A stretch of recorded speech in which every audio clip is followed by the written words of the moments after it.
how did the news get delivered to you that you're going to be free and being able to come back home? So I was lucky to receive some letters from home. Of course, there's no news about me coming home, but I learned that how a lot of people were working on our cases, that, raising voices. You can see in the back here, a banner that I kept it from 2009. It was from one of the vigils that people wrote messages to us that stay strong. So that was a message that I received from home.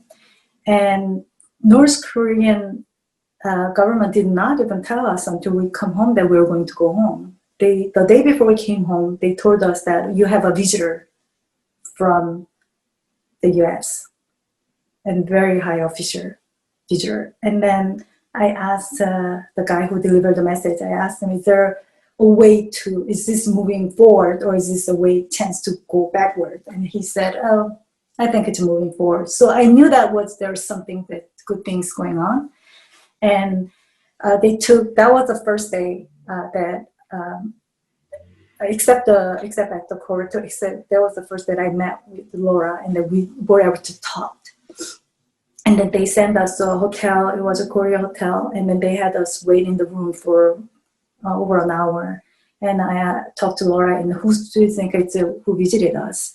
And I told her she goes, maybe it's Jimmy Carter, or is this, with Bill Anderson. We talked about all the names that we knew who's associated with North Korea. President Bill Clinton wasn't even on the list. And I told Laura, I don't think I would recognize Jimmy Carter if President Jimmy Carter is there. Or the image that I remember is an old picture. And they finally told us that you're gonna go to that room. And when we walked to the room, there were some people with not Korean people with earpiece and then standing around. So we knew that, okay, somebody who's very important is here. And there were two double doors, and they opened the double door. There was President Bill Clinton standing with his gray hair, had a big light window that had the light backdrop on him. And he looked like an angel to me. So he opened his arms, and we ran towards him. And he gave us a hug. And he asked us if we're doing okay, physically doing okay. He told us that, I can't promise you anything at this moment, but if we go, will you be able to be on the plane physically? And we told him, of course we're not going to say no. Yeah, yes.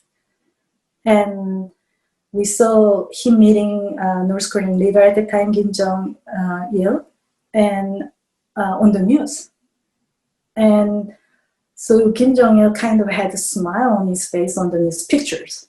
So we thought, oh, something's going on. Something's getting better. And Laura was excited, and I was excited at the same time too. We're still in the same room. And I told her, let's not open the champagne bottle yet. So I kept praying until about 4 a.m. They told us pack our stuff. And then we were pardoned, and we went to the airport, get on the plane with the president. At what point did you fully feel free? Did you feel free at that moment when you were pardoned, or when the plane took off? And when you were on the plane, were you on the plane with President Clinton, or you were on a separate plane? No, we were on the plane with the President Clinton and his team. And he had he asked us if we want to make a phone call to home, to family. So we're still on the North Korean soil, and I made a phone call to my husband, and I told him, hey, I'm on the plane with President Clinton.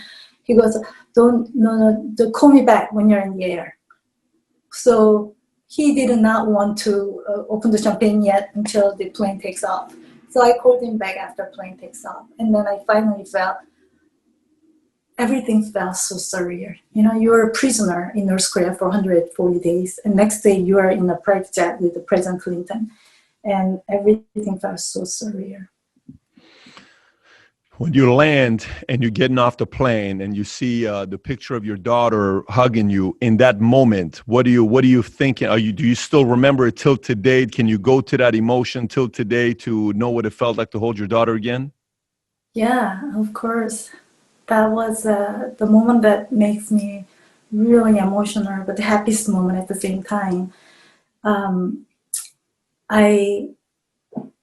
When I walked to her, I thought that she would recognize me right away. I didn't know how much the 4 months would do to this 4-year-old girl. And she looked very confused. So I opened my arms and, Hannah, can you give me a hug? It's mommy. And she gave me a hug. And then that's the moment that I felt like I wanted this moment so badly. I wanted to hold my baby so badly.